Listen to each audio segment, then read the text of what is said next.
Assalamualaikum warahmatullahi wabarakatuh. Perkenalkan, nama saya Rahmawati Masri dengan NIM 2301030011. Di sini saya akan membahas tentang materi ketiga, yaitu bagaimana standar konselor multibudaya. Dalam materi ini kita akan membahas tiga pembahasan, yaitu apa saja standar yang diharapkan dari seorang konselor multibudaya. Yang kedua, bagaimana etika profesional diterapkan dalam konseling multibudaya. Dan yang ketiga, bagaimana konselor multibudaya dapat memenuhi standar kompetensi yang dibutuhkan. Yang pertama, standar yang diharapkan dari seorang konselor multibudaya.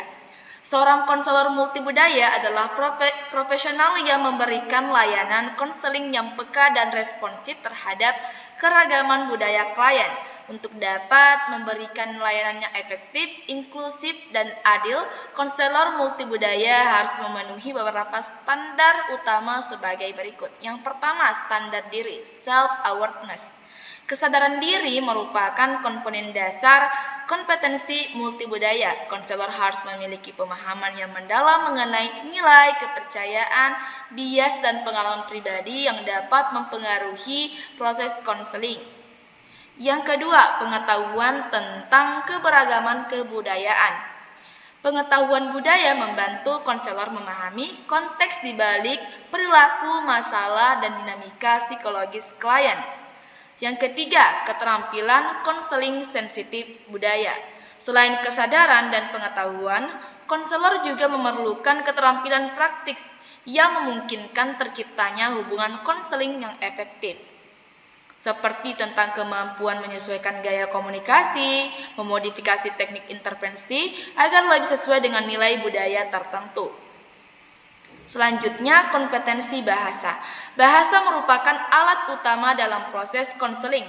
Hambatan bahasa dapat menyebabkan kesalahpahaman yang berdampak pada diagnosis maupun intervensi. Yang kelima adalah etika dan profesionalisme seorang konselor. Pasti sebagai seorang konselor, bagaimana kita menjaga kerahasiaan dan privasi klien, menghormati martabat setiap individu tanpa melihat dari latar belakang budaya, agama, ras, atau orientasi tertentu. Menghindari perilaku yang dapat merugikan klien baik secara fisik, emosional, maupun spiritual. Selanjutnya, kemampuan adaptasi dan fleksibel. Dalam konseling multibudaya, satu pendekatan tidak dapat digunakan untuk semua klien, karena setiap klien itu memiliki teknik pendekatan yang berbeda-beda. Selanjutnya, komitmen terhadap pengembangan profesional. Kompetensi multibudaya bersifat dinamis karena budaya selalu berkembang. Konselor juga perlu menunjukkan komitmen jangka panjang terhadap peningkatan kompetensi melalui pelatihan, lokakarya, seminar, atau lain-lain. Selanjutnya, bagaimana sih etika profesional dalam konseling multibudaya? Kita harus tahu apa sih ini kata etika dan juga profesional. Kata etika berasal dari kata Yunani, artinya ethos, yang berarti karakter atau kebiasaan. Etika adalah seperangkat ide dan cita-cita yang berkaitan dengan moralitas atau adalah ilmu yang mempelajari apa yang baik dan apa yang salah serta hak dan moral. Etika dihubungkan dengan hak dan moral. Menurut pengertian di atas, etika dihubungkan dengan usaha-usaha dilakukan untuk menemukan sikap dan perilaku manusia. Dalam hal bimbingan konseling, menjunjung tinggi standar etika atau prinsip moral selalu menjadi prioritas utama. Misalnya, penerapan prinsip kerahasiaan dalam layanan bimbingan dan konseling. Bukan hanya tentang etika, tetapi juga profesional kita sebagai seorang konselor. Bagaimana profesional ini harus berdasarkan dengan etika tadi. Etika dalam proses konseling ini harus disusun secara sistematis sehingga akan lebih mudah dipahami, dihayati, dan dilaksanakan sebagaimana semestinya.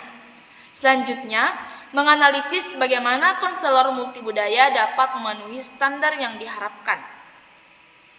Hakikat sifat layanan konseling merupakan layanan yang kuratif yang menuntun konselor berperan sebagai pemberi fasilitas, motivator, dan evaluator terhadap kesesuaian potensi yang dimiliki oleh konseling terhadap langkah-langkah penyelesaian masalah konseling. Layanan konseling merupakan proses di mana konselor dan konseli mempertemukan atribut-atribut psikofisik seperti kecerdasan, bakat, minat, sikap, motivasi, dan juga sosio budaya. Mungkin itu saja materi tentang standar konselor dalam multi budaya. Cukup sekian dan terima kasih. Wassalamualaikum warahmatullahi wabarakatuh.